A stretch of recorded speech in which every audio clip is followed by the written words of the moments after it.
Bharat America మధ్య జరుగుతున్న వాణిజ్య ఒప్పంద చర్చలు కీలక దశలో నిలిచిపోయాయని తెలిసింది.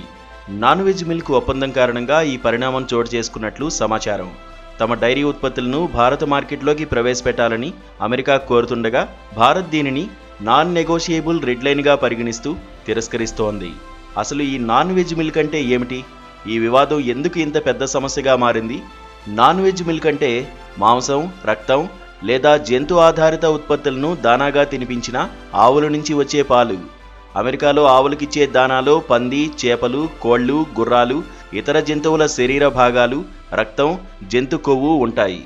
ఈ విషయాన్ని 2004లో ఒక నివేదిక తెలిపింది.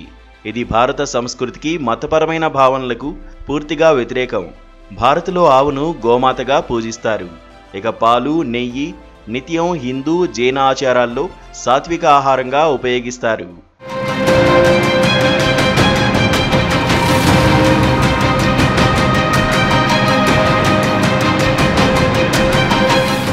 ఇక భారతదేశంలో 38% జనాభా శాకాహారులు.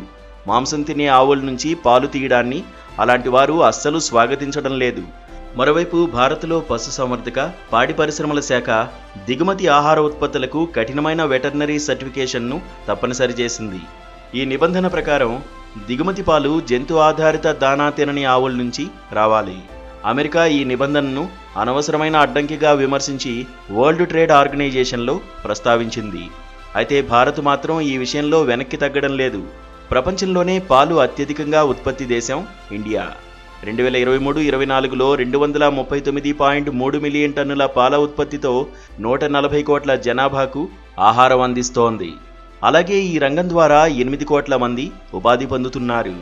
ఈ క్రమంలో అమెరికా డైరీ ఉత్పత్తులను అనుమతిస్తే చౌకైన దిగుమతుల వల్ల స్థానిక పాల ధరలు 15% తగ్గి రైతులకు ఏటా 1.03 లక్షల కోట్ల రూపాయలు నష్టం వాటిల్లవచ్చని స్టేట్ బ్యాంక్ ఆఫ్ ఇండియా విశ్లేషణ తెలిపింది.